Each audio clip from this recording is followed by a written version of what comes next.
So last night, I received a phone call and I was summoned by both Javed and Shumantro to introduce this morning's program, which, if I refused, Shumantro especially, would also refuse to be here today.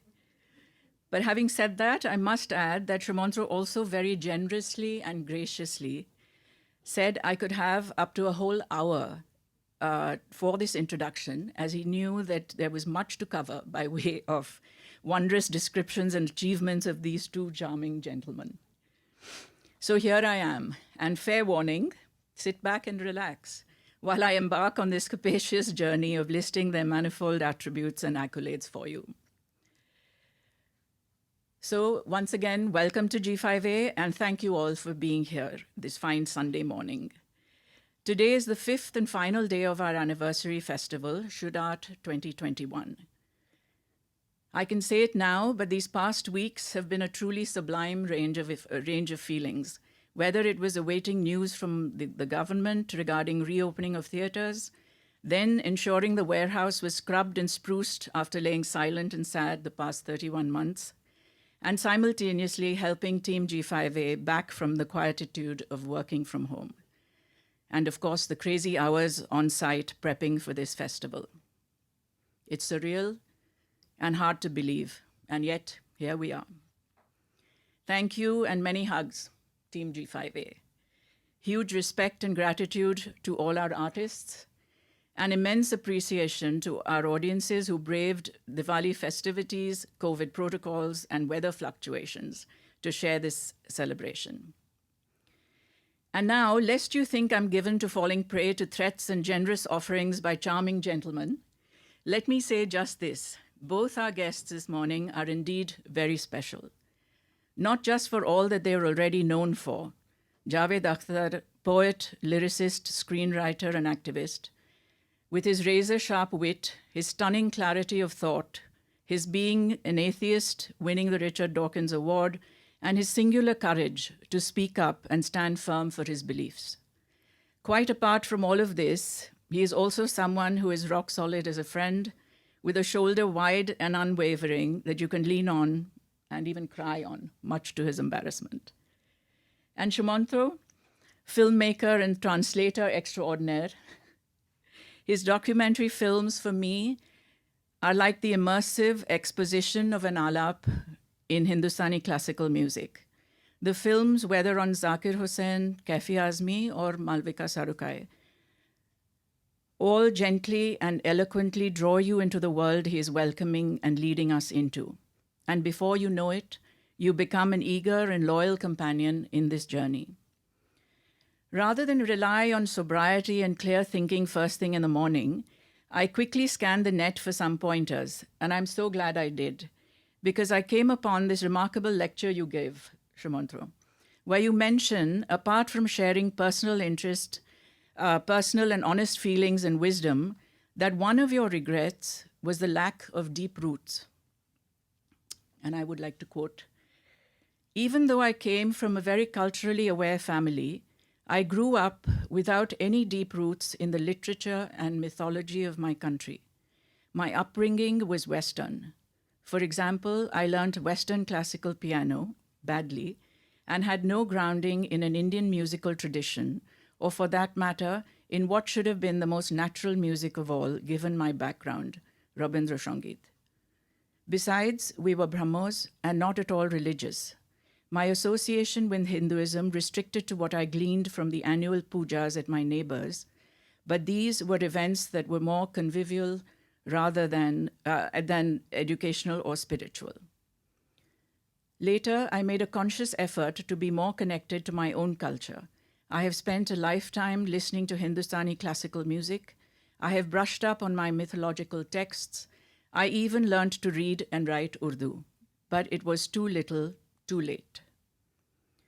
Javed, and as we will see soon, would definitely not agree with you. It isn't too little, too late. Not only has he loved your translations, but he has given you possibly the highest praise there could be.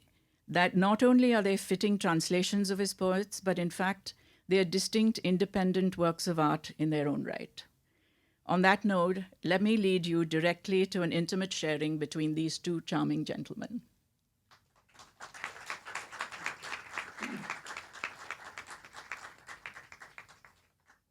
The charm, as you have just seen, resides in that woman and the generosity. Thank you, Anuradha, for that introduction. Too little, too late. I think that that is probably the story of my life. But one of the great joys and benefits in that journey has been a man called Javed Akhtar. Not just his poetry, which I came to later, but his mind, which struck me the first time I met him. And I'm hoping that today you will share the processes of that mind, not just through his poetry, but through my fumblings in translation. We should leap into the poems, I think, Javed Saab, because I think this morning will be about many things, since it will also be about the language that you live and breathe in. I think we will be talking about things which spring out of the poetry, but perhaps go into other dimensions, other realms, other contexts. But to give this setting a start, we will begin with two poems that actually take us back to Javed Saab's childhood. And the reason I've been drawn to these poems is because they bring out a kind of romantic nostalgia almost in Javed Saab that I have not seen except hesitatingly from time to time, and I don't find them surface in his more recent poems. He will tell me why I'm wrong about most things that I say, but we will start off by reading two poems. One is a very famous and well-known poem. It's called Wo Kamra Yaad Aata Hai. And we'll follow that up with a shorter poem, Mera Aangan, Mera Ped. I'm sorry for interrupting, but these poems have been chosen because Sumantra said, मेरी translation इसमें सबसे अच्छी है. तो इसमें जावेद साहब का कोई दखल नहीं. ये किसकी आवाज़ है? मेरी और हो किसकी सकती है? No, Sumantra Sahab, you are right. These are the poems that have a lot of nostalgia. Actually, these are the poems of my beginning as a poet. And my first book has a lot of nostalgia.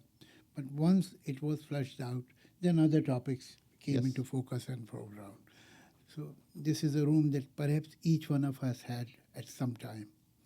And then we go away, move away from that room, and we start living in much more glamorous, big, comfortable, luxurious houses. But that room always lives with us. That never comes out of us.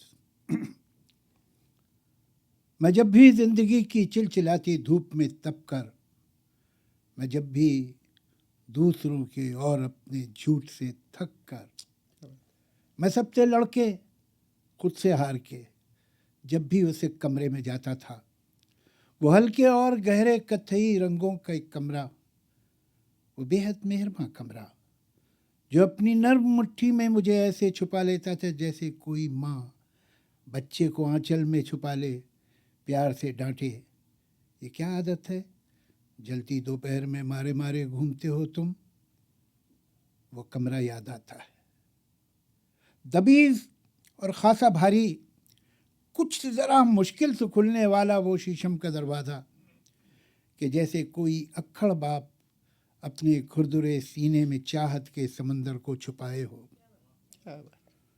वो कुर्सी और उसके साथ वो जुड़वा बहन उसकी, वो दोनों दोस्त थी मेरी. वो एक गुस्ताख मुँहफट आईना जो दिल का अच्छा था. वो बेहंगम सी अलमारी जो कोने में खड़ी एक बूढ़ी अन्ना की तरह आईने को तनबीह करती थी. वो एक गुलदान नन्हा सा बहुत शैतान उन दोनों पे हंसता था.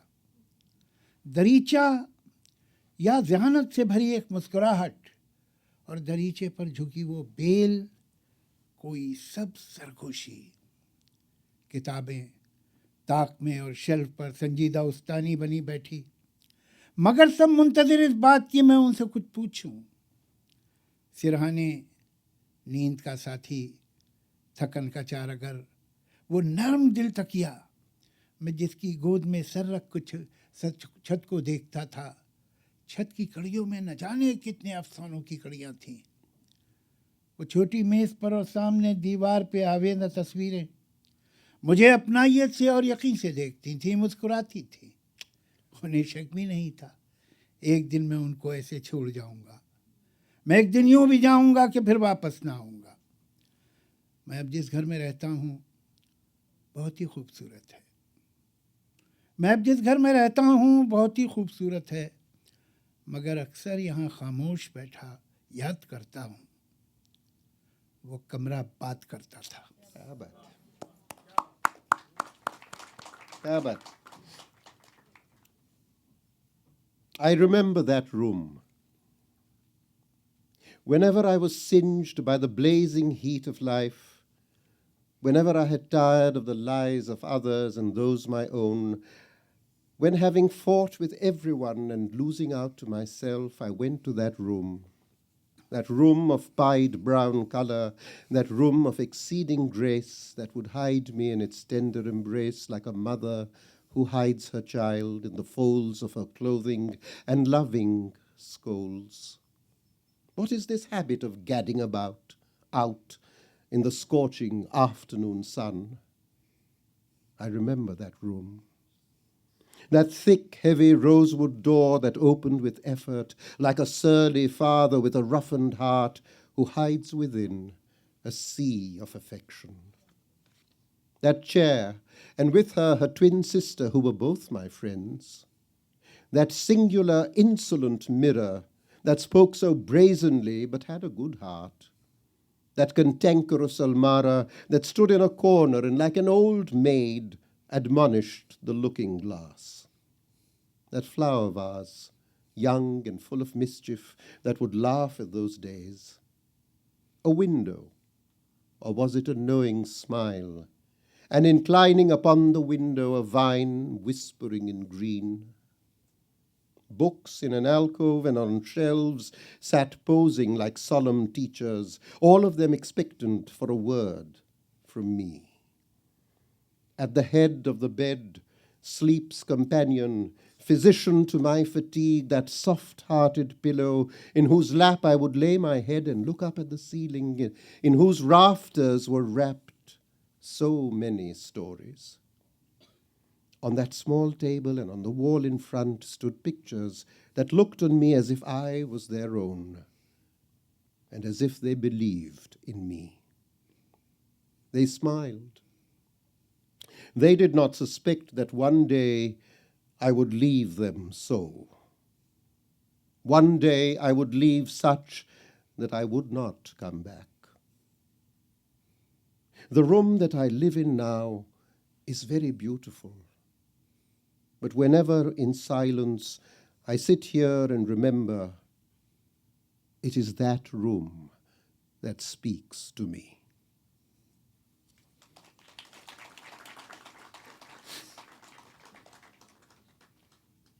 मेरा आंगन मेरा पेड़। मेरा आंगन कितना कुशादा, कितना बड़ा था, जिसमें मेरे सारे खेल समा जाते थे। और आंगन के आगे था वो पेड़ कि जो मुझसे काफ़ी ऊंचा था। लेकिन मुझको इसका पता था जब मैं बड़ा हो जाऊंगा इस पेड़ की फुनगी भी छू लूँगा। बरसों बाद मैं घर लौटा हूँ, देख रहा हूँ ये आंगन कितना छोटा है, पेड़ मगर पहले से भी थोड़ा ऊंचा है। My courtyard, my tree. My courtyard, both broad and wide, could afford, in the most generous way, to contain my play. Beyond the yard was that tree, so much taller than me. But this I knew as a certain fact, that when I grew up and came back, I would reach out and I would easily touch the tips of that tree. Years later, when I've come home again, I can see how unfree and how small this courtyard is. But the tree I see has grown a little more and is taller than before.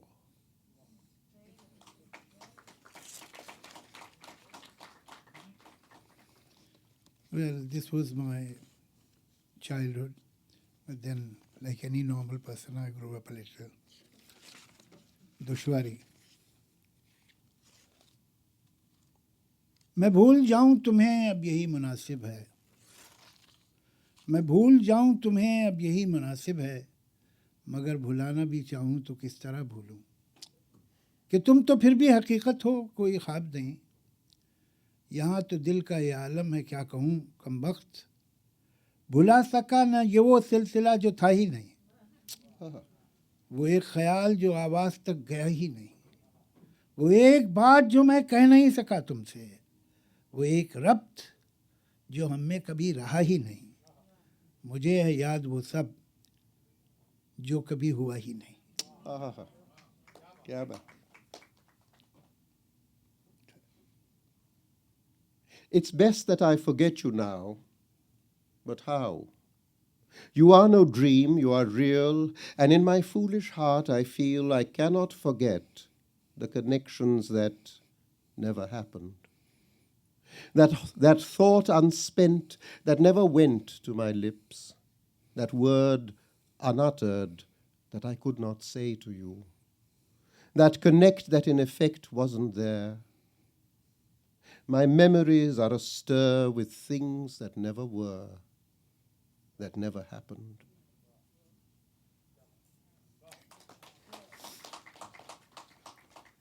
Generally, when I'm reciting my poems, there is some, although my language is by and large very simple and transparent, because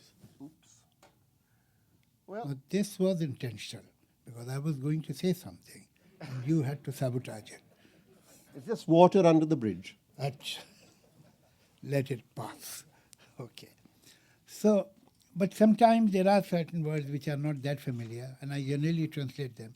But in the presence of Sumantra Sahab, I don't feel that is necessary at all. I'll be unnecessarily disturbing the flow.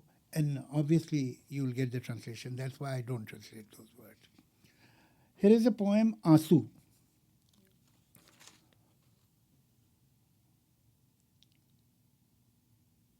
किसी का गम सुन के मेरी पलकों पे एक आंसू जो आ गया है, ये आंसू क्या है? ये आंसू क्या एक गवाह है मेरी दर्दमंदी का, मेरा ये इंसान दोस्ती का? ये आंसू क्या एक सबूत है मेरी जिंदगी में खुलूस की एक रोशनी का? ये आंसू क्या ये बता रहा है कि मेरे सीने में एक हसास दिल है, जो कि किसी की दिलदोज दास्तां जो सुनी तो सुन के तड़प उठा है, पराए शोलों में जल रहा है, पिघल रहा है. मगर मैं फिर खुद से पूछता हूँ, ये दास्तां तो अभी सुनी है, ये आंसू भी क्या अभी ढला है? ये आंसू क्या मैं समझूं पहले कहीं नहीं था? मुझे तो शक है कि ये कहीं था.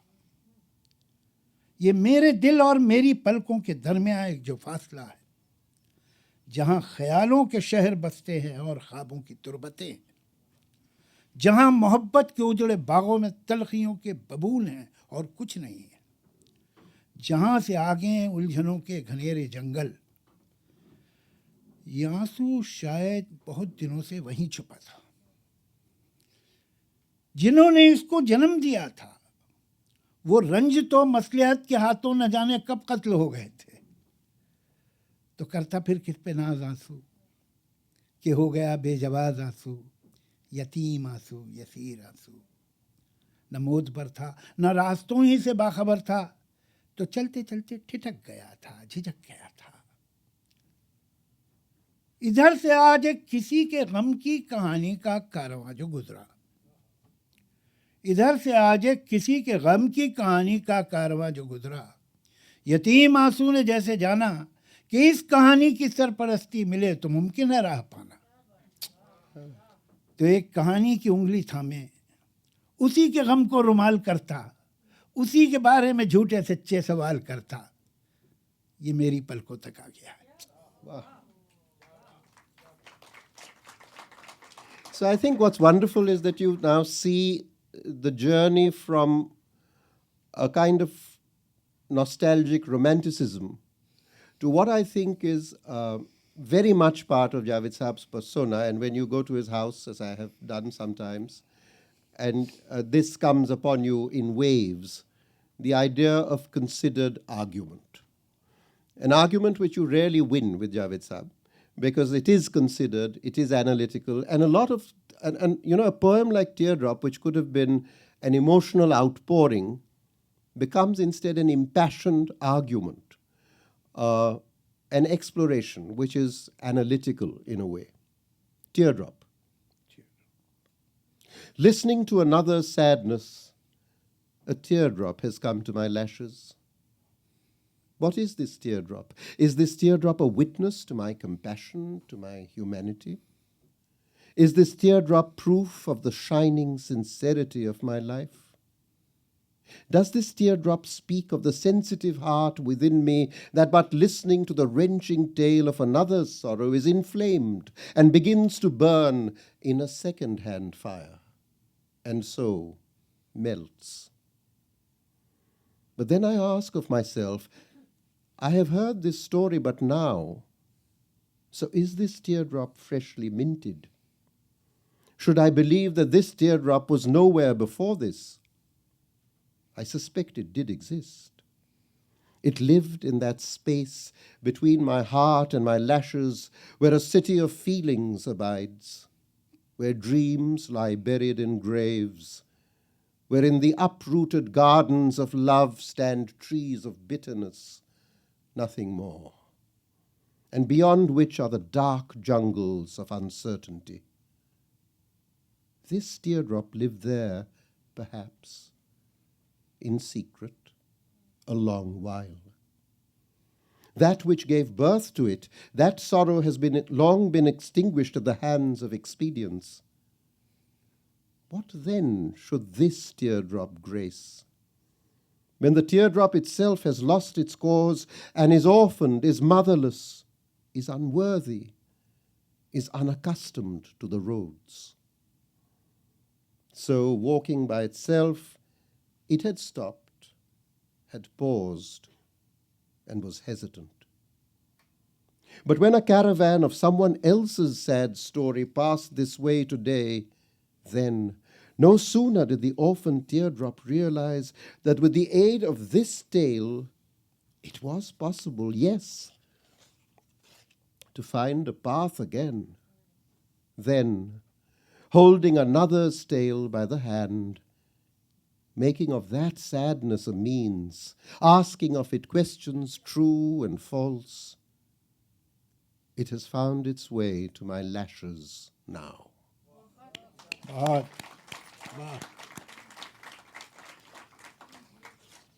Can we exchange the poems? I'll give you the poem. Okay. It's true that most of my poems have questions and don't have answers, because I don't have the answers. I have questions. And perhaps people who read these poems or listen to these poems, they may find some answers. Now, the next poem is again asking a question. ये खेल क्या है? The metaphor is of chess, but obviously one is talking about other things. मेरे मुखालिफ ने चाल चल दी है और अब मेरी चाल के इंतज़ार में है. मेरे मुखालिफ ने चाल चल दी है और अब मेरी चाल के इंतज़ार में है, मगर मैं कब से सफ़ेद खानों स्याह खानों में रखे काले सफ़ेद मोहरों को देखता हूँ. मैं सोचता हूँ ये मोहरे क्या हैं. अगर मैं समझूं कि ये जो मोहरे हैं सिर्फ लकड़ी के हैं, खिलौने हैं, तो जीतना क्या है, हारना क्या? न ये ज़रूरी न वो अहम है. अगर खुशी है न जीतने की न हारने का ही कोई गम है, तो खेल क्या? मैं सोचता हूँ जो खेलना है तो अपने दिल में यकीन कर लूँ, ये मोहरे सचमुच के बादशाह हो वज़ीर, सचमुच के हैं प्यादे, और इनके आगे है दुश्मनों की वो फौज रखती है जो कि मुझको तबाह करने के सारे मंसूबे, सब इरादे। मगर मैं ऐसा जो मान भी लूँ तो सोचता हूँ ये खेल कब है? ये जंग है जिसको जीतना है, ये जंग है जिसमें सब है जायज़। कोई ये कहता है जैसे मुझसे, ये जंग भी है, ये खेल भी है। ये जंग है पर खिलाड़ियों की, ये खेल है जंग की तरह का।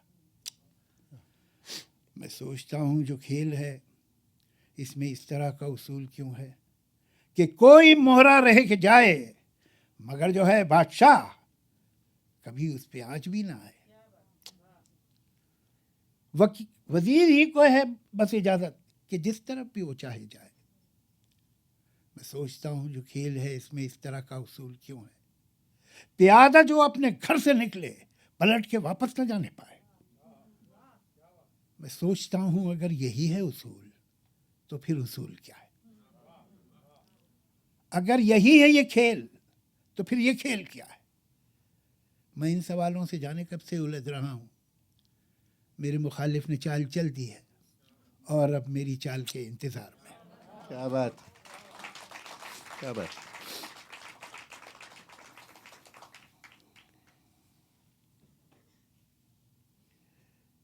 What is this game? My opponent has made his move, and now he waits for me to make mine. For long have I contemplated these black and white chess pieces in their black and white chambers, and I think to myself, what are these pieces? If I was to look on them simply as wooden toys, then why such a fuss between winning and losing? If victory isn't necessary, nor defeat of any consequence, if there is no pleasure in the win, nor sadness in the loss, then why this game? I think if I am to play this game, I must believe in my heart of hearts that these are true kings, real ministers, that these pawns are genuine, that the army of enemies ranged before them are intent upon my annihilation. But were I to concede this, then I think to myself, how is this a game? It is a battle to be won, a war where all is fair. It is as if someone says to me, this is both war and play. This is a war waged by players. This is play that resembles war. I think if this be a game, why then these rules? Let any chess piece live or die, the king must never come to harm. And only the minister is free to come and go at his own pleasure. I think if this be a game, then why these rules? The pawn that leaves his home cannot turn back again. I think if these be the rules, then what use are rules? If indeed this be the game, then what is this game? I do not know how long these questions have troubled me.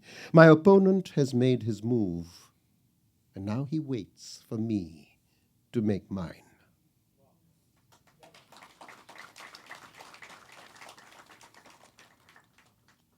My next poem is rather very personal, but at the same time it's for all of you because all of you know him. This poem is dedicated to Mr. Kafi Azmi, a great poet. And generally it is believed about poets that उनकी कथनी और करनी में बड़ा अंतर होता है और होना भी चाहिए। मुझे कोई बात बुरी नहीं लगती इसलिए कि जनरली उनकी जो कथनी है वो इतनी अच्छी होती है कि इतनी अच्छी करनी करना तो आसान काम नहीं है। तो अगर थोड़ा सा डिफरेंस है तो बिल्कुल सही है, कोई बात नहीं। लेकिन ये एक जिसने बात कही थी उसकी शायद कैफी साहब से मुलाकात नहीं हुई थी, because here was a poet who lived what he wrote and he wrote what he lived. तो वो अजीब बात थी, तो ऐसा तो नहीं होना चाहिए था और ऐसा होता नहीं है, इसलिए मैंने टाइटल भी पोएम का अजीब आदमी था वही लिखा है। अजीब आदमी था वो, मोहब्बतों का गीत था, बगावतों का राग था, कभी वो सिर्फ फूल था, कभी वो सिर्फ आग था। अजीब आदमी था वो मुफलिसों से कहता था कि दिन बदल भी सकते हैं। वो जाबिरों से कहता था तुम्हारे सर पे सोने के जो ताज हैं कभी पिघल भी सकते हैं। वो बंदिशों से कहता था मैं तुमको तोड़ सकता हूँ। सहूलतों से कहता था मैं तुमको छोड़ सकता हूँ। हवाओं से वो कहता था मैं तुमको मोड़ सकता था। वो ख्वाब से ये कहता था कि तुझको सच करूंगा मैं। वो जिंदगी से कहता था, वो आरज़ू से कहता था मैं तेरा हम सफ़र हूँ, तेरे साथ ही चलूँगा मैं। तू चाहे जितनी दूर भी बना ले अपनी मंजिलें, कभी नहीं थकूँगा मैं। वो ज़िंदगी से कहता था कि तुझको मैं सजाऊँगा, तू मुझसे चांद मांग ले, मैं चांद लेके आऊँगा। वो आदमी से कहता था कि आदमी से प्यार कर, उजड़ रही है ये ज़मीन, कुछ इसका आप सिंगार कर। अजीब आदमी था वो ज़िंदगी के सारे गम, हर एक दुख, हर एक सितम से कहता था मैं तुमसे जीत जाऊंगा, कि तुमको तो मिटा ही देगा एक रोज़ आदमी, भुला ही देगा ये जहां, मेरी अलग है दास्तां। वो आँखें जिनमें ख्वाब हैं, वो दिल हैं जिनमें धड़कने हैं, वो बाजू जिनमें है सकत, वो होंठ जिन पे लफ्ज़ हैं, रहूँगा उनके दरमियाँ कि जब मैं बीत जाऊंगा। अजीब आदमी था वो। क्या बात. What really strikes me about this poem is that though Javed Saab's family and Kaifi Azmi's family were friends, they were both in the Communist Party, they both were progressive writers, there was a great family connection, and then later, of course, Kaifi Saab became his father-in-law. There was a personal connection, very strong. But this poem is not anecdotal. You would not, after reading this poem, know that there were these connections. Because what Javed Saab does in this tribute is he goes to the essence of the man. So it becomes a poem both about the man, but about idealism and about resolve. And I think that that's wonderful when you know that it could have been about personal anecdote. It could have been about memories about the man. So I think that's terrific about this poem because it makes you understand what Kaifi Saab stood for, and therefore you begin to know who he was. He was a strange man. He was a strange man. He was a song of love. He was an anthem of revolt. At times he was like a flower. At times he was like fire.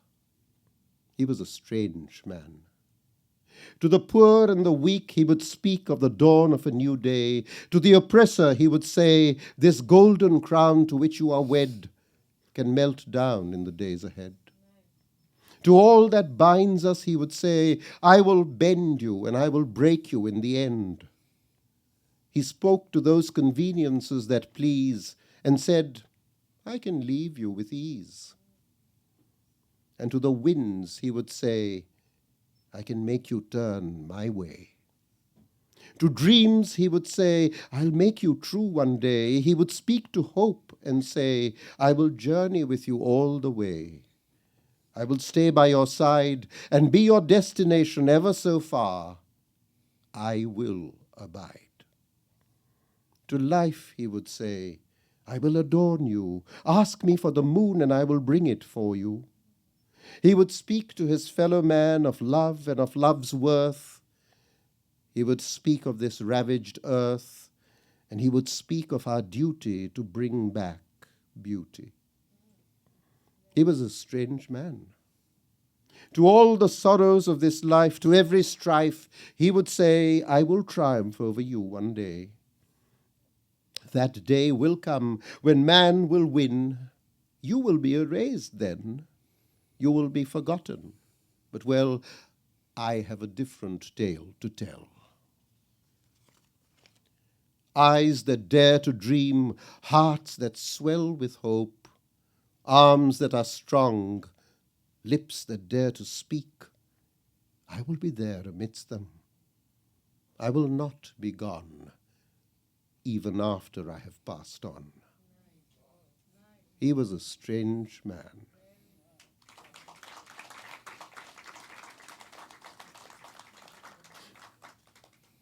I think I'll preempt what Javed Saab is going to recite next, because it is something that he has always said is untranslatable. All this time you have been listening to poems, to nazms, and now you will listen to a ghazal. And Javed Saab has always said, don't you dare translate a ghazal. And naturally I did.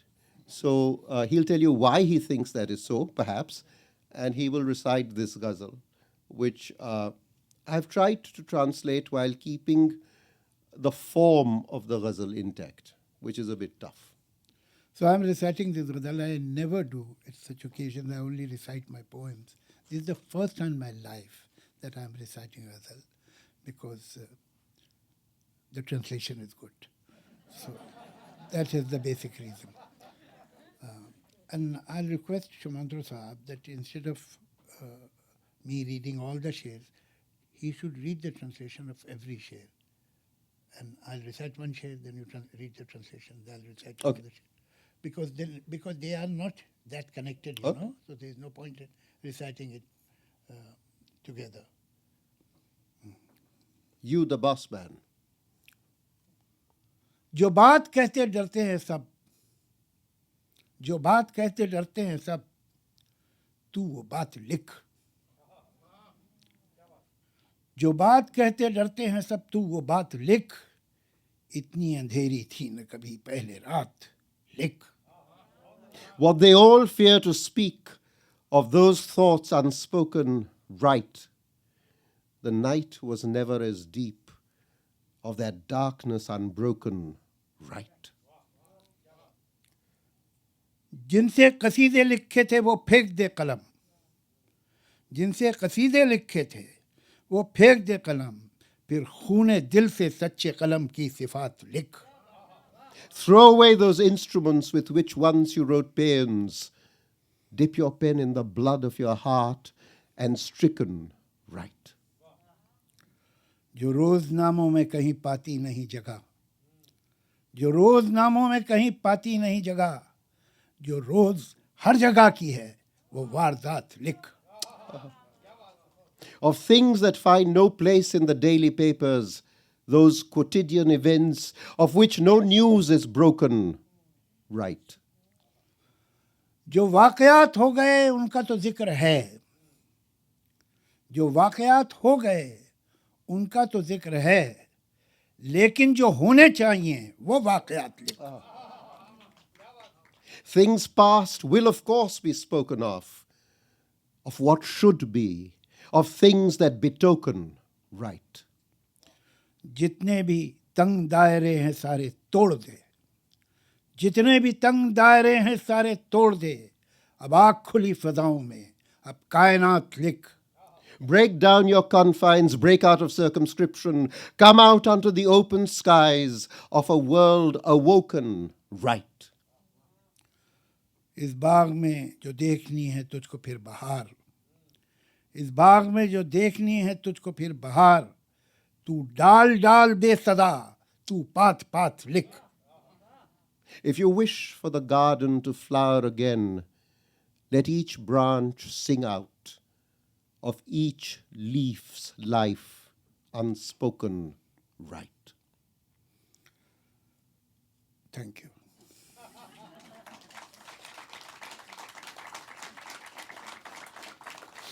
This is one of the qualities of ghazal. You never know where it has ended. अंधेरे का समंदर. Now this ghazal has made certain atmosphere, so I'll recite this poem, अंधेरे का समंदर. जी. जहां तक भी नजर जाए अंधेरे का समंदर है, उफक तक और उफक के पार भी शायद यही बस एक मंजर है, अंधेरे का समंदर ही समंदर है. अंधेरे के समंदर में ये एक छोटे से नुक्ते के बराबर रोशनी का एक जजीरा है कि जिस पे हम खड़े हैरान परेशान देखते हैं, और जिधर देखें हर एक समत और हर एक जानिब बस एक तारीक पानी है कि जिसमें ऊंची और मगरूर लहरें उठ रही हैं और इधर यूं बढ़ रही हैं जैसे कोई हाथियों की फौज है जो ये जजीरा रौंदने को है। हर एक मौज आके साहिल पर जब अपना तन पटकती है तो साहिल का कोई कमज़ोर हिस्सा टूट के साहिल से कटता है, जजीरा पीछे हटता है, सिमटता है। ज़मीं कम हो रही है, ज़मीं नम हो रही है, ज़मीं पैरों तले धंसने लगी है। अंधेरे के समंदर की हवा हम लोगों पर हंसने लगी है। तो क्या खामोश यूं ही डूब जाने का इरादा है? मगर कैसे भुलाओगे कि सूरज के उजालों से तुम्हारा कोई वादा है? तो फिर आप देखते क्या हो? चलो इन कश्तियों की रस्सियां खोलो, समंदर में उतरते हैं। कहीं तो रोशनी की भी ज़मीनें होंगी, उनको ढूंढने अगर हो सके तो ये अंधेरे का समंदर पार करते हैं और इस कोशिश में जीते हैं तो जीते हैं, जो मरते हैं तो मरते हैं। The sea of darkness. As far as the eyes can see lies a sea of darkness that stretches to the horizon, and perhaps even beyond the horizon. This is all there is to see, a sea dark as dark can be. In this sea of darkness, the smallest of dots, this bright island on which we stand, lost, bewildered. Wherever we look, whichever side, whichever direction, lies a blackness of water. From there rise up waves high and arrogant. They advance this way as if they were an army of elephants, intent on trampling this island underfoot. When a wave crashes its body upon the shore, then that bit of land that is weak breaks and is set adrift. The island steps back and is contained yet a little more. The land is shrinking. The land is turning wet and soft. The land is crumbling under our feet. The winds from the sea of darkness have begun to mock at us. So what is it that you want? To drown in silence? Is that it? And how will you forget the promise you once made to the brilliance of the sun? What are you waiting for? Unmoor the boats. Let us set sail in the sea of darkness. Somewhere beyond there must be places of light.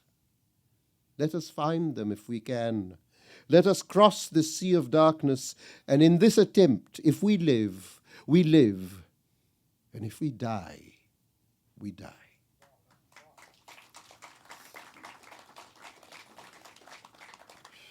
ज़रा सा मैं change करना चाहूँ। जी बिल्कुल।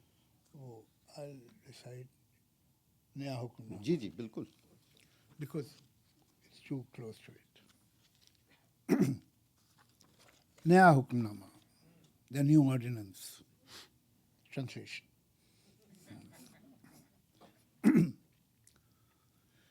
किसी का हुक्म है सारी हवाएं हमेशा चलने से पहले बताएं कि उनकी समत क्या है।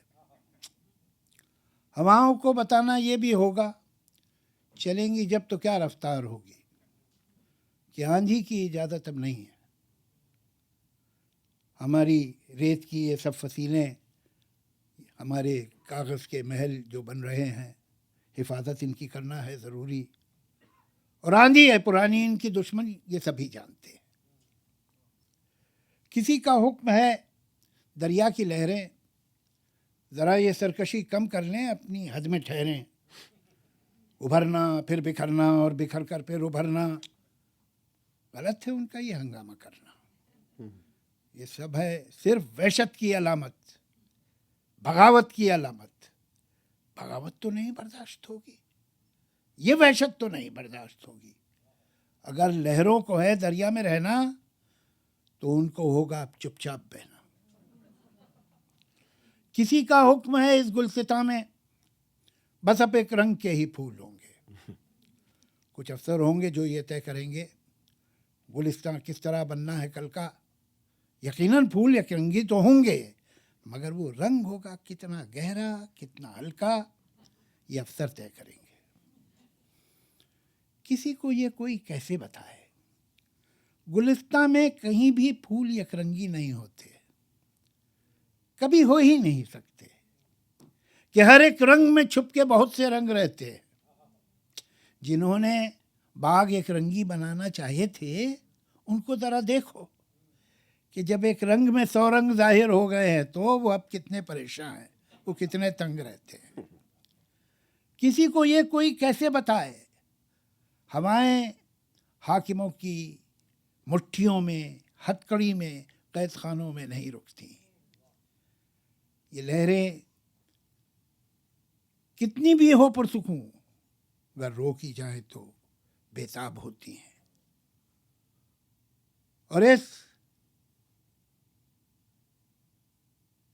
बेताबी का अगला कदम सैलाब होता है। किसी को ये कोई कैसे बताए।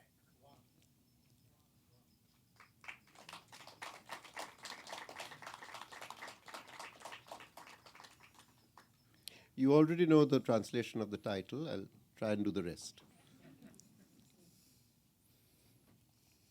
Someone has decreed that the very air should, before it begins to move, share which way it plans to go. Let the wind take immediate heed. We need prior notice of direction and speed. We wish it to be so. And to one and all declare this writ, from now on storms we do not permit. These paper palaces, these walls of sand, must be kept from harm. We well understand that storms are a grievous threat, and all such threats must be met with a firm hand. Someone has decreed that henceforth the waves, indeed all waves in every river, must learn to behave. How dare they rise and fall and rise again unabated? This is patently wrong and won't be tolerated. These are signs of frenzy, portents of revolt, and they must come to an immediate halt. If these waves still wish to be free, then flow unobtrusively, say we. Someone has decreed the need for monochrome. Flowers must no longer be tainted with an exuberance of color. Their home, the garden, will now be uniformly painted. We will appoint official wardens to oversee all future gardens. Flowers of a uniform color will abide, but how deep or light, the officers will decide. Who is to tell the powers that be that flowers are never uniform, you see? It's simply untenable. It can't be done. For even a single color contains more than one. Let us learn from those who had thus decreed and most earnestly had tried to breed flowers that looked the same. How pilloried they are at this game. Who is to tell the powers that be, wind and wave do not bend the knee? You cannot hope to chain the wind, or freedom of the waves rescind. For while you believe that you will win, this seeming calm seethes within. What comes next is a tsunami. Who will tell the powers that be?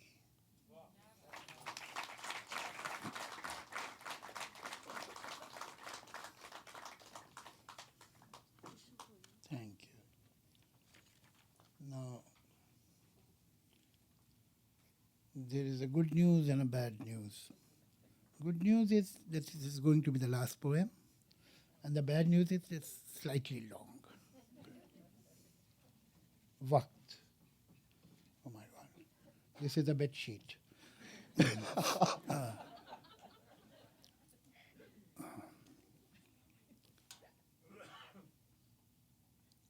वक्त, ये वक्त क्या है?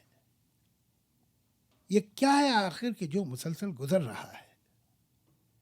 ये जब न गुजरा था तब कहाँ था? कहीं तो होगा। गुजर गया है तो अब कहाँ है? कहीं तो होगा।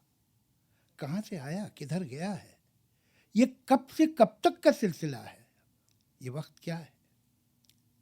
ये वाक़ये, हादसे, तसादुम, हर एक गम और हर एक मसरत, हर एक अज़ियत, हर एक लज्जत, हर एक तबस्सुम, हर एक आंसू, हर एक नगमा, हर एक खुशबू, वो ज़ख्म का दर्द हो कि वो लम्स का हो जादू, खुद अपनी आवाज़ हो कि माहौल की सदाएं, ये जहन में बनती और बिगड़ती हुई फ़ज़ाएं, वो फ़िक्र में आए ज़लज़ले हों कि दिल की हलचल, तमाम एहसास, सारे जज्बे, ये जैसे पत्ते बहते पानी की सतह पर जैसे तैरते हैं, अभी यहाँ हैं, अभी वहाँ हैं, अब है उछल, दिखाई देता नहीं है लेकिन ये कुछ तो है जो कि बह रहा है। ये कैसा दरिया है? किन पहाड़ों से आ रहा है? ये किस समंदर को जा रहा है? ये वक्त क्या है? कभी कभी मैं ये सोचता हूँ कि चलती गाड़ी से पेड़ देखो तो ऐसा लगता है दूसरी समझ जा रहे हैं। कभी कभी मैं सोचता हूँ कि चलती गाड़ी से पेड़ देखो तो ऐसा लगता है दूसरी समझ जा रहे हैं, मगर हकीकत में पेड़ अपनी जगह खड़े हैं। तो क्या ये मुमकिन है सारी सदियां कतार अंदर कतार अपनी जगह खड़ी हों, ये वक्त साकित हो और हम ही गुजर रहे हों? इस एक लम्हे में सारे लम्हे, तमाम सदियां छुपी हुई हों, न कोई आइंदा न गुज़िश्ता, जो हो चुका है वो हो रहा है, जो होने वाला है हो रहा है। मैं सोचता हूँ कि क्या ये मुमकिन है? इस सफ़र में हम हैं, गुज़रते हम हैं, जिसे समझते हैं हम गुज़रता है वो थमा है, गुज़रता है या थमा हुआ है, इकाई है या बटा हुआ है मुंजमद या पिघल रहा है, किसे खबर है, किसे पता है ये वक्त क्या है? क्या बात।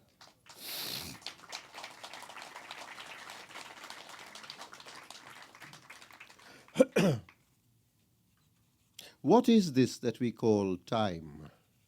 This thing that is forever passing? Where was it before? Somewhere, that's for sure. Where is it now that it has moved on? It must be somewhere beyond. From where has it come? Where has it gone? How did this chain of events begin? When will it be done? What is this that we call time?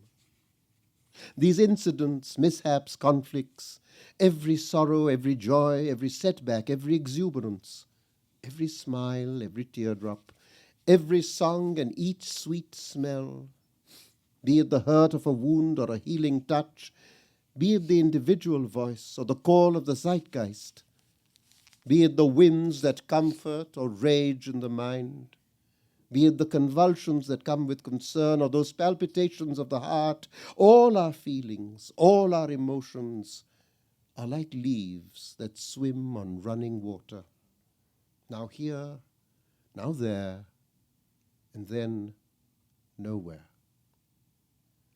You cannot see it, and yet there must be something for it to flow. What kind of river is this? From which mountains does it come? To which ocean does it go? What is this that we call time? Sometimes I think of trees glimpsed from a running train seeming to move in an opposite direction, but in truth standing still in their places. So is it possible that all the ages, row upon row, are all in their given places, that time itself stands still, and it is we who move? All of time held in this moment, all the ages contained in the here and the now, no future and no past. All that has happened is happening now. All that is to come is in this moment. I wonder, is it possible, is it true that it is we who are journeying, that it is we who pass, and all that we think of as passing is in fact still? Whether passing or motionless, whether segmented or whole, whether frozen or melting away, who knows? Who can tell? What is this that we call time? Thank you. Thank you. Very nice.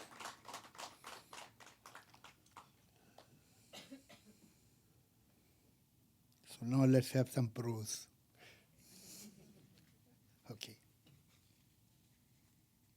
I think for me it's actually quite wonderful, even though I've made a public ass of myself, that we are gathered here today, this morning, to celebrate a language that I think has suffered long and hard at the hands of political expediency and from sheer brutal ignorance. And it's a language called Urdu. I fell in love with this language about 20 years ago. I came to it late. And what happened is that I was going to make a film on the progressive writers, and thanks to Javed Saab, I acquired an Urdu teacher who taught me how to read and write. And I thought, when I knew the script, I thought, this is it. Now I'm going to be a master of this language. And then I realized something that should have been obvious, that the language does not reside in its script.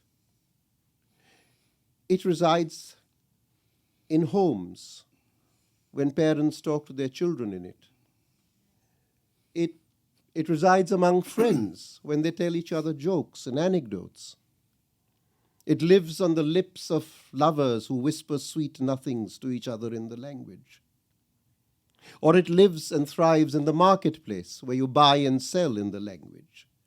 And because I had none of these avenues, for me, Urdu became rusty. And then Urdu became a lost cause.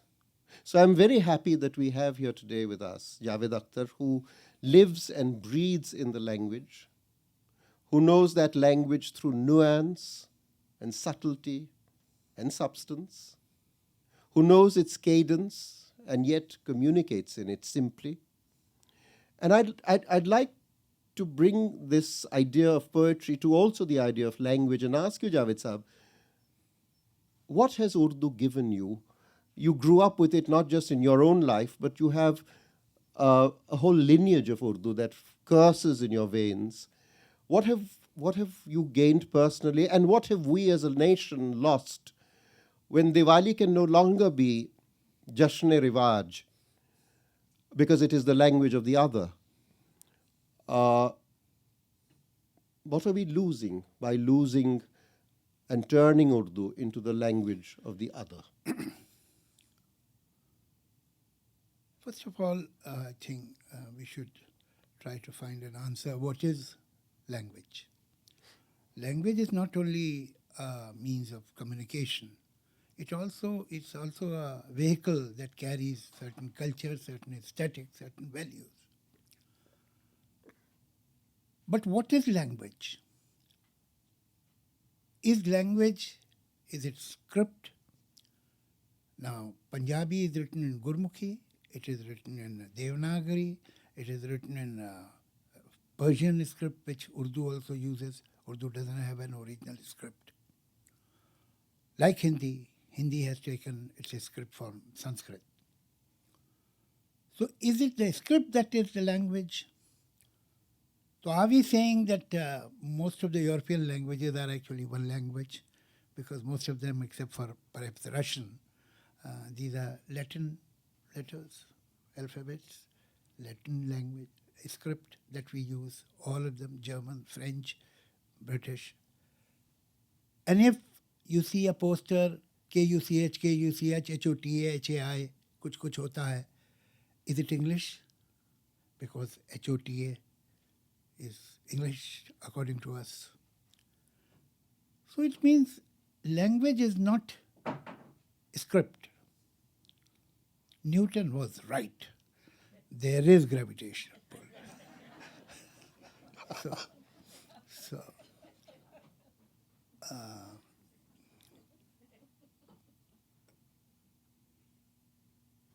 If it is not the script, is it the vocabulary?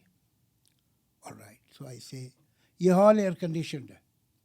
I've used 4 words. And 2 are important, hall, air conditioned. This is the real information. So am I speaking English? The answer is no. I'm using two words in Hindustani. Now, Urdu syntax and Hindi syntax are the same. There is no difference. In the whole world, there are no two languages which have the same syntax, except for Hindi Urdu. You will be surprised to know that officially it was decided that Hindi and Urdu are two different languages in exactly 1900, officially. In what is called United Province of Agra, which is now Uttar Pradesh, the Lieutenant Governor, Mr. MacDonald, gave this order that Urdu and Hindi are two different languages. So when you are giving government job to anybody, you have to ask which language they know, or the person knows both the languages and so on. This is the first time where it was recognized, 121 years before. What is 121 years in human history? Nothing. Before that, what was that? A great poet like Mir, in his prose or in his poetry, has never used the word Urdu. Ghalib never called it Urdu. He used to call it Rekhta. Hindvi was the original name of this language. This language, Urdu, is a totally indigenous language. It is spoken in the subcontinent and in the diaspora of the subcontinent, and nowhere else. It is not spoken in Uzbekistan or Kazakhstan or Turkmenistan or Turkey or Saudi Arabia or Iran. It is an indigenous Indian language where we have words from different languages. There are a lot of Persian words in our language. There are a lot of Persian words. Even in a ordinary Hindi dictionary, you will find at least 6,000 words which are from Persian, at least. They were our next door neighbors. Now Pakistan has come in between, but otherwise Iran was a next door neighbor and a very rich culture, a Persian culture, which overflowed here, and many things from here went there, and they have imbibed it, and it's in their tradition, it's in their language, and so on. So many words, so many traditions. They have their own version of Holi, Navroz, and so on. Now, this language has one distinction that I'm very proud of. That generally, when the language nobody knows the exact date and the birthplace of a language, nobody can. But around perhaps 600, 700 years ago, some people started writing Khadi Boli, which was a dialect of Delhi, Western UP and so on, Haryana, which is now called Haryana, that area. Khadi Boli, they started writing in an available script Persian. Persian was the lingua franca of the elite. Persian was the language not only of Mughal, although it was not their mother tongue. But this was the right thing to do, to have Persian like today we have English. Even in Marathwada, Peshwa's also official language was Persian. Their official language, and they used to write letters and everything in Persian because that was considered to be the language of the elite and the educated. So this Khadi Boli, some people started writing in Persian script. This is the beginning of Urdu. And for a very long time, some people much later started writing Khadi Boli in Devanagari. It happened in Fort William College. Perhaps 400, 500 years later. And for a very long time, they had two scripts, but not two languages. In 1897, now gradually Britishers were pushing this, and in Fort William College, when they encouraged Devanagari and gave it this name Hindi and so on, it happened there. In 1897, there was an organization, a organization was born in 1987.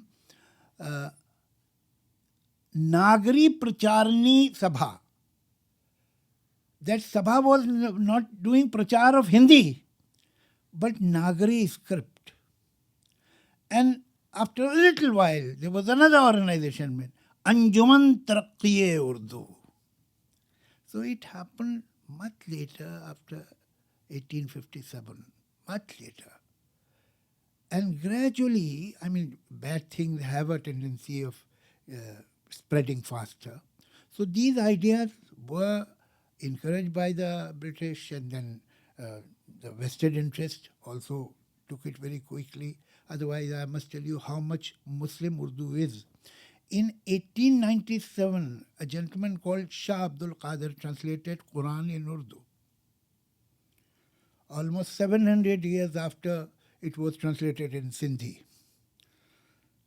And when Shah Abdul Qadir translated Quran in Urdu, every Imam or Maulvi worth his salt gave a fatwa against him. How dare he translate this language, this holy book in this heathen language? So this heathen language within 50, 60 years became Muslim. While I said that I'm very proud of a fact that all over the world, if you will see languages, the poetry starts by hymns in praise of the deities or God or the prophet and so on. It is sung in the temples or in churches and so on. This is one language which was an agnostic, if not atheistic, sometimes atheistic, but definitely anti-establishment, anti-fundamentalism, and anti-rituals, anti-regressive thoughts from the word go, from the very first day. Or I can recite you couplets of poets who wrote this, say, this poetry 300 years ago or 250 years ago. I think today if somebody will stand on the stage and recite this couplet, there will be huge chaos. I'm putting it mildly. So ये poetry, it is available. काबा जो ढह गया है तो क्या जाए गम है, शेख कुछ कसरे दिल नहीं कि बनाया ना जाएगा. काबा अगर टूट गया है, किसी ने तोड़ दिया है, तो क्या गम कर रहा है तू? ये कोई दिल का महल थोड़ी है जो फिर बनाया नहीं जा सकता. 300 साल पहले ये मीर जाए है जी निजात के गम में, निजात मोक्ष. तो मुसलमान को तो जब मोक्ष मिलती है तो वो जन्नत चला जाता है, वहाँ 72 हूर होती है, उनसे मोक्ष नहीं मिलता. तो जाए है जी निजात के गम में, ऐसी जन्नत गई जहन्नुम में. क्या बात. So this was moved so many. Acha, then I must tell you one little story. I was doing a film, Uganda. So one day Lakshmikant Pyarelal was the music director, then N. Chandra was the director. So I went to the music room. So they were rather embarrassed and awkward. So, हाँ भाई क्या, what is the situation? वो क्या है कि वो ऐसा सोचा था, मतलब एक गाना अगर यहाँ ऐसा हो जाता. हाँ हाँ भाई क्या, what? So after half and puff, ultimately they told me कि ऐसा सोच रहे थे कि यहाँ एक कृष्ण की आरती के लिए, तो उनको लग रहा था पता नहीं ये बेचारा कर पाएगा कि नहीं. तो मैंने कहा ठीक है, आप मुझे ट्यून दे दिए, I'll come tomorrow, I'll try to do something. So very half-heartedly and without any confidence they gave me the tune. So next day I went back and I said that it was a very good tune, I have written to it, but it was incomplete because every arti has a crescendo. And you just gave me the tune of the song, there was no crescendo, so it would have become a song, not an arti, without the crescendo. I have written the crescendo, you compose it. And the crescendo I have written only with the names of Krishna. So कहने लगे सुनाइए क्या है. So I narrated the crescendo to them. वो कृष्ण कन्हैया मुरलीधर मनमोहन कान मुरारी है, गोपाल मनोहर दुख भंजन घनश्याम मटल बनवारी है, वो कंस विनाशक महारथी सुदर्शन चक्रधारी है, बनकुंज फिरैया सांवरिया नंदलाला कान मुरारी है, सब रूप निराले हैं उसके, हर लीला उसकी न्यारी है, वो गोपीनाथ मदन मोहन वो श्याम पीताम्बर आएगा, आएगा युगांधर, आएगा आएगा युगांधर। तो वो तो परेशान हो गए, कह ले कि इतने नाम तो हमें नहीं मालूम है कृष्ण के, आपको कैसे मालूम? मैंने कहा इसलिए कि मैं उर्दू जानता हूँ। क्या बात। People, not many people know about this aspect of Urdu. This is the most really deeply rooted and pure Indian language. It is not a regional language, it is Indian language. इसमें जितनी poetry आपको हिंदुस्तान के त्योहारों पे, जितनी poetry Hindustan के deities पे, हिंदुस्तान के शहरों पे, हिंदुस्तान के सीजन्स पे, वेदर नेशनल हीरोज़ पे, नेशनल मोमेंट्स पे जो 200 साल के हैं, at every dramatic moment of national moment there is so much poetry available. मेरे फादर ने उसका एक एडिटेड फॉर्म में 2 वॉल्यूम में हिंदुस्तान हमारा के नाम से छापी थी। It is available at Rajkamal जो इनका प्रकाशन है। यह एस्पेक्ट उन्हें पता नहीं है। आई एम श्योर कि होली पे जिस तरह की पोएम्स उर्दू में हैं, हिंदुस्तान की किसी लैंग्वेज में नहीं मिल सकती, इतनी अच्छी पोएम्स। यह एस्पेक्ट उर्दू कहाँ छोड़ोगे?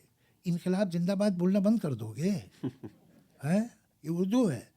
मैं I am serious considering, although my friends are telling me no don't provoke people, but I am seriously thinking that I should start one move on Twitter, that people who want to keep away from Urdu, I'm trying to help them. Every day I'll give 5 words of Urdu that you can ignore and avoid. I mean, I should help them.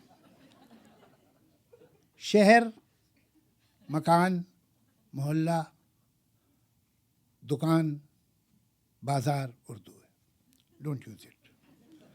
वकील, गवाह, अदालत, बयान, सबूत उर्दू है, मत use कीजिए. दोस्त, दुश्मन, हवा, ज़मीन उर्दू है. Every day I'll give 5 words for months. ये वर्ड्स आप मत यूज़ कीजिए. और क्यों ये आपको क्या ज़रूरत है यूज़ करने की? आप अपनी दीवार.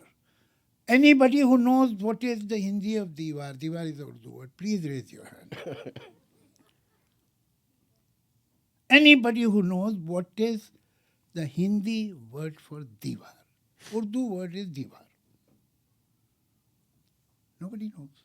And there is no need to know, because there are so many words in Urdu which have come from Sanskrit and there is no substitute.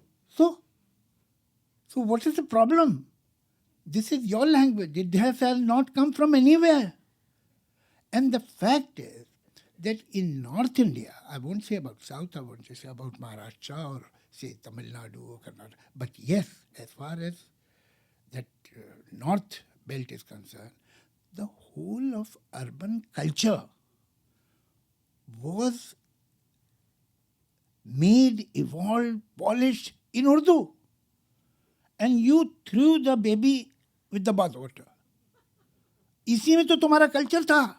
ये कोई एक लोग language, how can language be of a religion? Languages belong to regions, not to religions.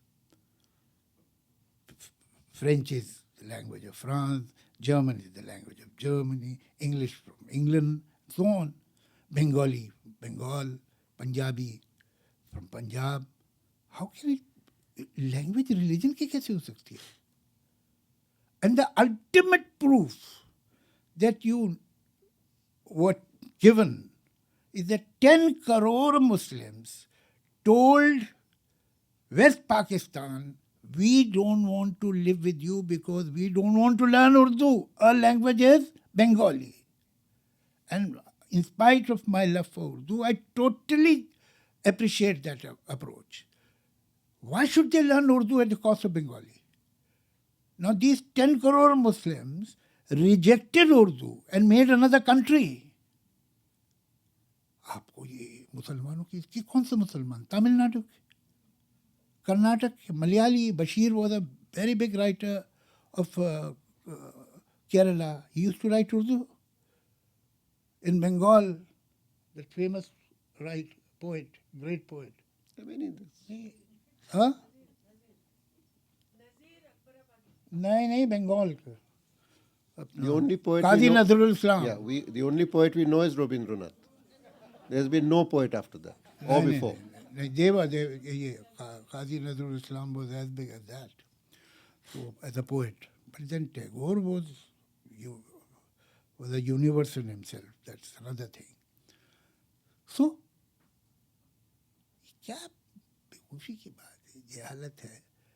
Actually, आप ये देखिए, आज भी मुझे कभी कभी हंसी आती है. Sometimes when we see this quite often in North India, when somebody even mockingly wants to sound sophisticated, he started speaking wrong Urdu. जनाब ये आदाब आदाब ऐसे कुछ करने लगता है. तो ये बेकार. Javed sahab, shall we come back to poetry? Because I would love to know whether your language has changed. You grew up in a mahal of Urdu. You grew up listening to that, and almost by osmosis, I think you developed an idea of scansion, of prosody, of how, though you were not trained to write poetry, but it sort of came in your bloodstream. Has your language and your attitude to Urdu changed, the way you used it before, the way you use it now? The language always changes with time. Every language changes, not only Urdu. I mean, obviously, people are not writing that English that people used to write, say, 100 years ago or during the time of Shakespeare. Nobody writes Shakespearean English today. With word, languages changes. Culture, economics, politics, everything influences languages. Immigrations, when you are staying at one place, you will have one kind of language. But if the population of the country is on the move, the language will change, because you will go into areas where people don't understand this language in its most unadulterated form. So you make some compromise, you take some words from here, some words from there, some common words and so on. So it changes. With generations, language changes. Of course, language changes with economics. So that is perfectly all right. And anyway, luckily I come from Lucknow, and Lucknow was known for writing in transparent language anyway. Lucknow had never, the Lucknow school, that is called, was never heavily influenced by Persian, and they had pure Hindustani. There was a poet, Arzu Lucknowi. Somebody told him, what is Urdu without the Persian words? He said, yes, we use Persian words, and it's all right. I mean, in English you use so many words from different languages, but Urdu is not dependent on Persian. And I'll write a complete book without using any word which is even slightly rooted in Persian, and he did. He wrote a book of poetry. उसने भीगे हुए बालों से जो झटका पानी, झूम के आई घटा टूट के बरसा पानी. कोई वर्ड पर्शियन का नहीं. काली घटा में कौंधा लपका, बन में जो कोयल कूक गई, जितनी गहरी सांस खींची थी उतनी लंबी उग गई. क्या बात. उसने पूरी किताब ही लिख डाली without using a single word. तो वो तो पॉसिबल है, उसमें कोई ऐसी बात नहीं है. जहाँ तक लैंग्वेजेस यूज़ करना, मैं तो एक मिसाल आपको, इफ़ यू परमिट मी, मैं अक्सर देता हूँ, यहाँ भी देता हूँ. बहुत बार मैंने ये रिपीट किया है, तो पैराग्राफ मुझे ज़मानी याद हो गया जो मैंने बनाया था. एक मकान के एक कमरे में एक गोरा चिट्टा आदमी, एक नन्हा मुन्ना बच्चा नाश्ता करने बैठे. बावर्ची ने उन्हें उड़द की दाल और टोस्ट दिया. आदमी उठा, खटाई, संदूक खोला, उसमें से एक पिस्तौल निकाला, दीवार पे टंगी बंदूक ली, बाहर चला गया. बच्चा बेबस देखता रहा. आप में से किसी को कोई वर्ड का प्रॉब्लम, कुछ नहीं समझ में आया हो? बीच में एक बात बताना मैं भूल गया था कि नहाने जाने से पहले आदमी बाल्टी से नहाया भी था। अब चलिए, मकान अरबिक, कमरा इटालियन, बाल्टी पुर्तगीज, बावर्ची टर्किश, टोस्ट इंग्लिश टोस्ट, उड़द तमिल, चिक टर्किश, संदूक टर्किश, पिस्तौल इंग्लिश, बंदूक टर्किश, दीवार पर्शियन, बेबस संस्कृत विवश। तो इतने वर्ड आपने इस्तेमाल कर लिए, तो कौन सी लैंग्वेज बोल रहे हैं आप? ये वर्ड्स वोकेबलरी कहीं से भी आ सकती है, that is not important, it's the grammar, it's the syntax, and the syntax of Urdu and Hindi is one. So either both of them from India or both of them have come from the world. I think, Anuradha, should we open it out to this very patient audience now that they have a grounding in the language? So what we'll do now is you can ask. नहीं, मुझे मेरा experience Q&A में ये है कि पहले 2 question बहुत ही मुश्किल से आते हैं, उसके बाद हर एक आदमी के पास 2 क्वेश्चन होते हैं।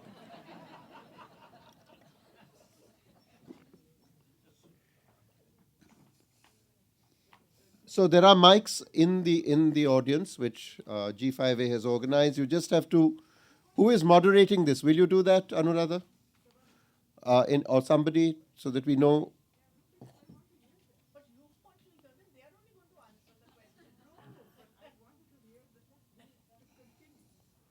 Call us for lunch. Did you hear this morning the newspaper said that Gulzar Sahab has been denied DLIT in Allahabad University because he hasn't got clearance from the center? Well, let's hope that is Because he writes in Urdu? That's the question that gets raised. I think it will be too early to decide that. Maybe it is bureaucratic delay, because of tapeism. Quite often it happens that things don't happen at the right time. And I do hope that worst fears are wrong, and sooner or later he'll get it. In the present atmosphere, these questions will get raised. Let's see. Does anybody want to move from politics to poetry?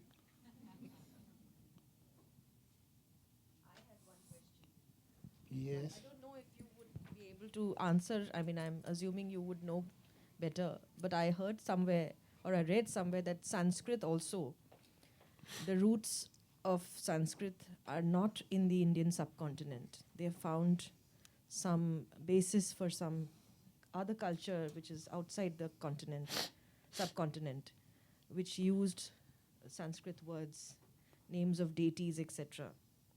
So, I don't know how true that is. I have police protection, but I'm slightly tired of it, so I don't want it to continue. So, any other question?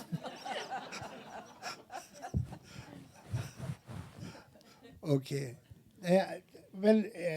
I have also read it somewhere, but I don't know I can't talk about it with any authority, so I would rather not.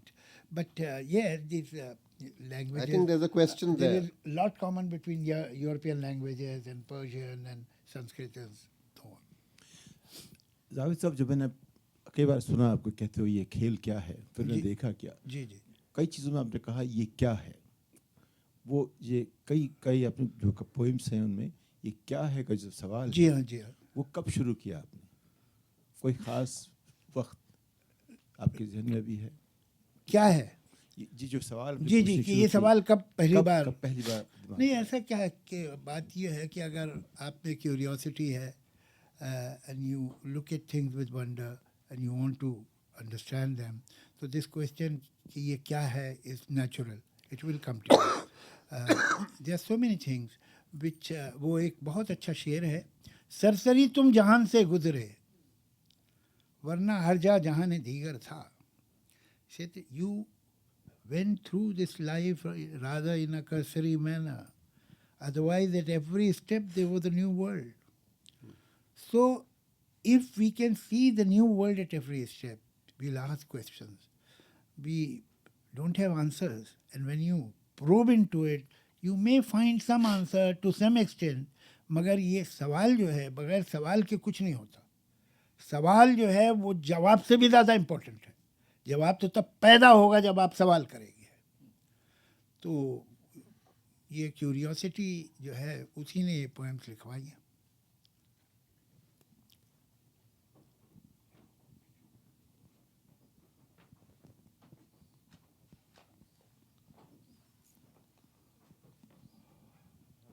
Javed, I wanted to ask you that when I hear you speaking Urdu, poetry or prose, I find it relatively easy to understand.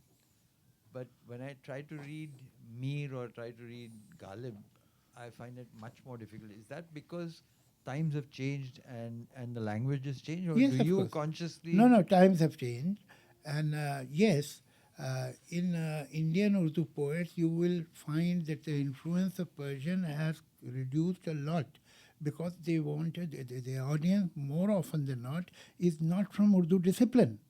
So obviously, if they want to communicate, they will try to make their language as transparent as possible, which is, say, Hindustani.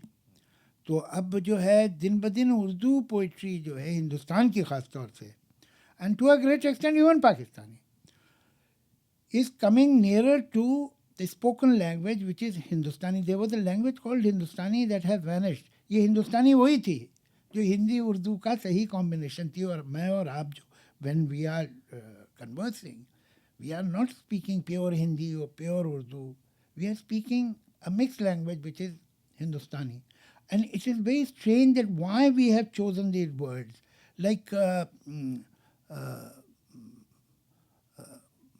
कोई भी ये नहीं कहेगा मेरी आवश्यकता है, मुझे ज़रूरत है बोलेगा कोई भी आदमी. और कोई भी नहीं कहेगा कि ज़रा हवास इस जानिब लाएं, आप ये कहेंगे ध्यान दो. तो आपने इस तरह से अल्फाज चुने हैं, लफ्ज़ चुने हैं कि ये ठीक है इधर का और ये इधर का ठीक है. और हमारी जो आम ज़बान है वो इन्हीं दोनों ज़बानों के वर्ड से मिलके बनती है.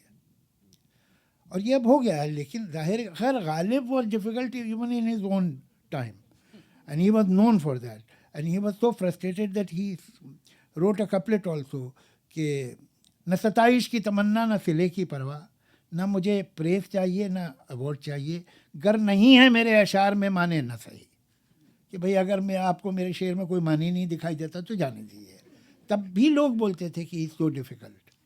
तो अब तो जाहिर है सवाल नहीं. Or even fairs for that matter. Yes, Find yes. difficult. Yeah. His language is Persianized, but very beautiful. फैज़ की शायरी के बारे में एक बार मैंने कहा था कि फैज़ की शायरी चांदनी की तरह है. चांदनी में खूबी होती है कि वो चाहे घास के ढेर पे गिरे या भैंस पे, हर चीज़ खूबसूरत लगने लगती है जब उस पर चांदनी. तो फैज़ कोई भी टॉपिक लेते हैं तो उनके जो लिखने का अंदाज़ वैसा है कि वो चीज़ खूबसूरत हो जाती है. जावेद साहब, एक करीब 40 साल पहले एक अखबार निकाला हमने, जनसत्ता, दिल्ली तो मैं से. तो बहुत छोटा था, मुझे याद नहीं हो. फिर भी बताइए. दिल्ली के लोग जानते थे उसको, बम्बई का मुझे अंदाज नहीं है. जी.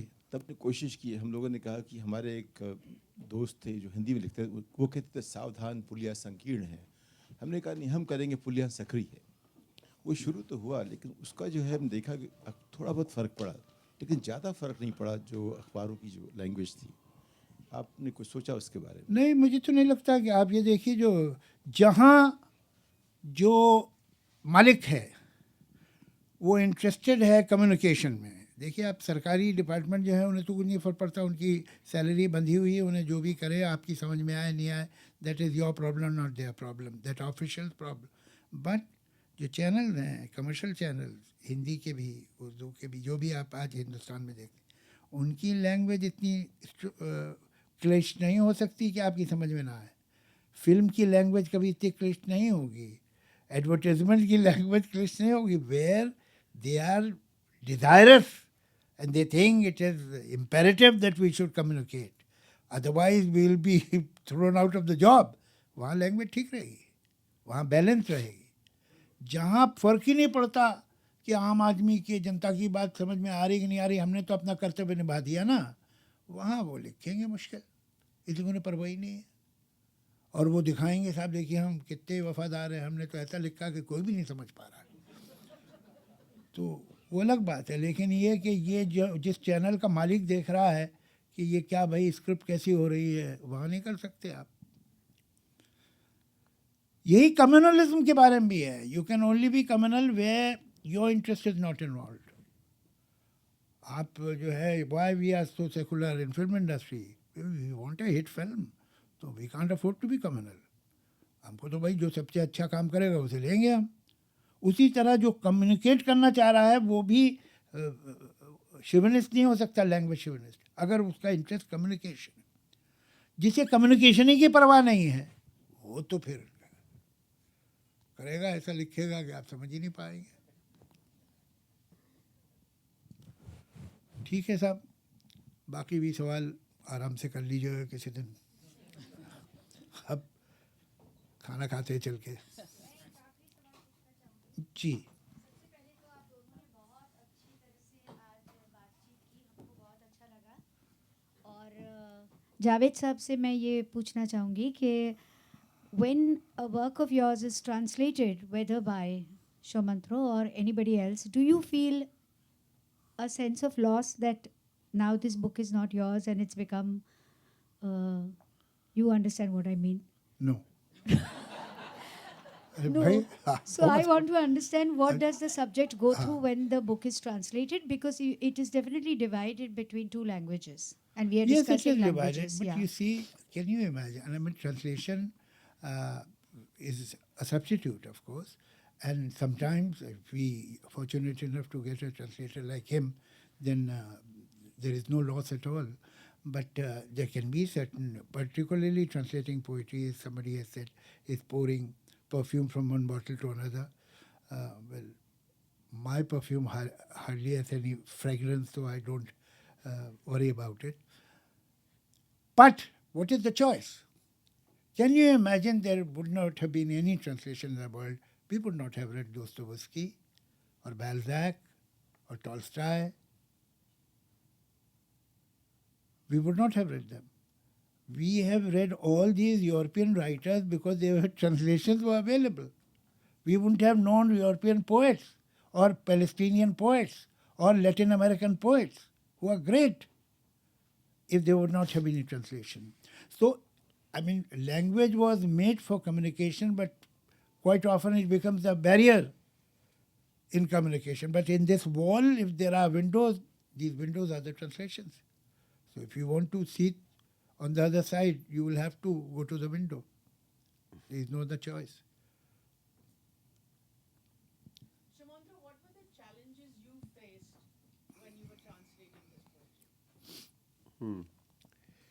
Well, I think the main challenge for me, because I'm not an academic and I don't know Urdu actually, so it's very odd that I'm sharing this stage with Mr. Akhtar, because I have no clue about Urdu. And yet, my biggest challenge has been because I've read translations.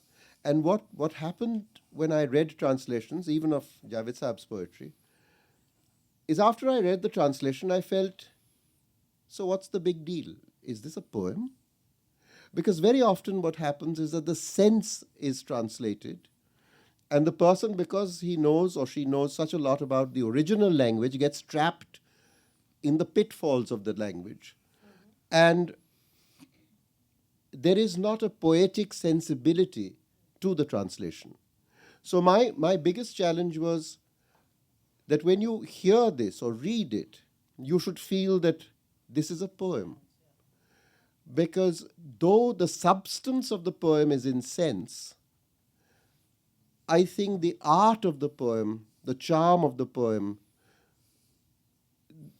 that stays with you, is because of lehja, is because of diction, is because of the choice of words, the space that is created, the resting places, the way the lines break. It's all those things that turn it into a poem. And for me, that is the most critical thing when I'm translating, because I have nothing to prove.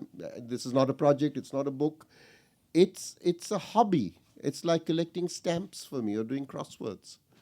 Instead of doing that, I translate poems. And I enjoy doing that. But I feel, and when I do it, one of the things, you didn't expect such a long answer, but one of the things that I do is I read it out, because I feel I can best understand whether it's successful or not when I hear the words myself and see whether it flows. For me, it has to flow. There has to be cadence. And I use sometimes internal rhymes, sometimes end rhymes, which a lot of translators do, and which is a big trap. Because very often what happens with end rhymes is that they determine actually the translation, and what you end up reading is nonsense with end rhyme. So those are the challenges, and those are what I sort of struggle with when I deal with a master. But at the same time, you know English poetry, and you are deep into it, and you have a complete developed aesthetics of that language. So I have noticed that if somebody knows one language and can understand the poetry of that particular language, somehow the person develops a capability and capacity to appreciate and connect with the poetry of other languages also, because basically he understands poetry. It's very strange. That I'll give you an example, which is, perhaps to a certain extent not of that gravitas or weightage. S.T. Burman hardly knew Hindi Urdu till his dying day. But he knew Bengali poetry. And that always helped him to find a good song in Urdu or Hindi. He always had understanding that nahi ye theek nahi hai, ye sahi hai. He would know, in spite of his very limited understanding of these languages, he knew poetry. Poetry perhaps has somewhere on some level an international language. It is like music. If you understand music, Carnatic Sangeet, you will be able to understand Beethoven also, to some extent. Much better than me, who doesn't know Carnatic Sangeet. So, same goes for poetry. Now, you know English poetry, and you are really a student and a master of Urdu poetry, English poetry, and you can recite it for hours, and you know the nuances of those poems and why this poem is better and what is so beautiful in this stanza and so on.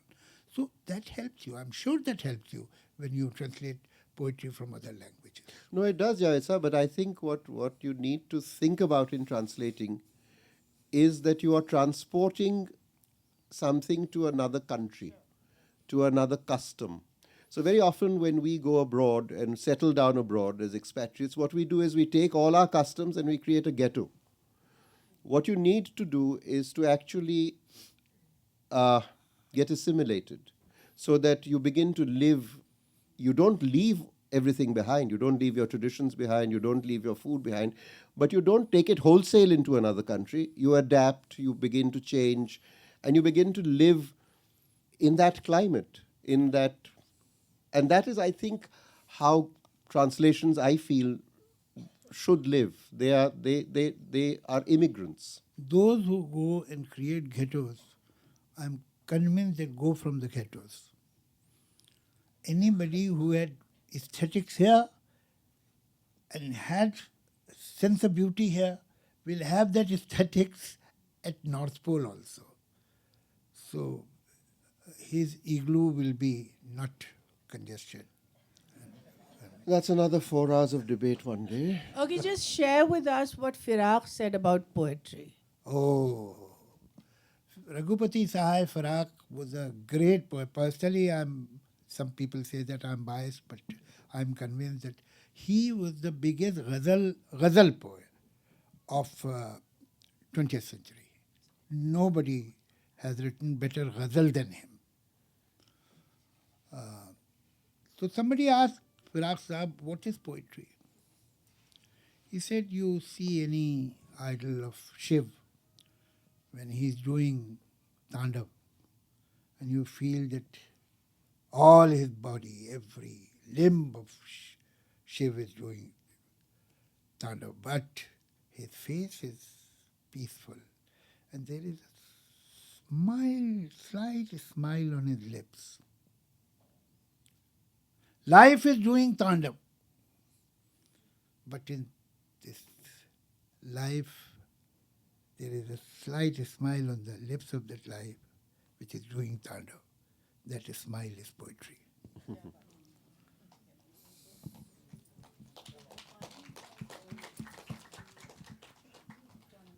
I think, Anuradha, this is not a bad point to end, since Urdu poetry has met the Nataraj.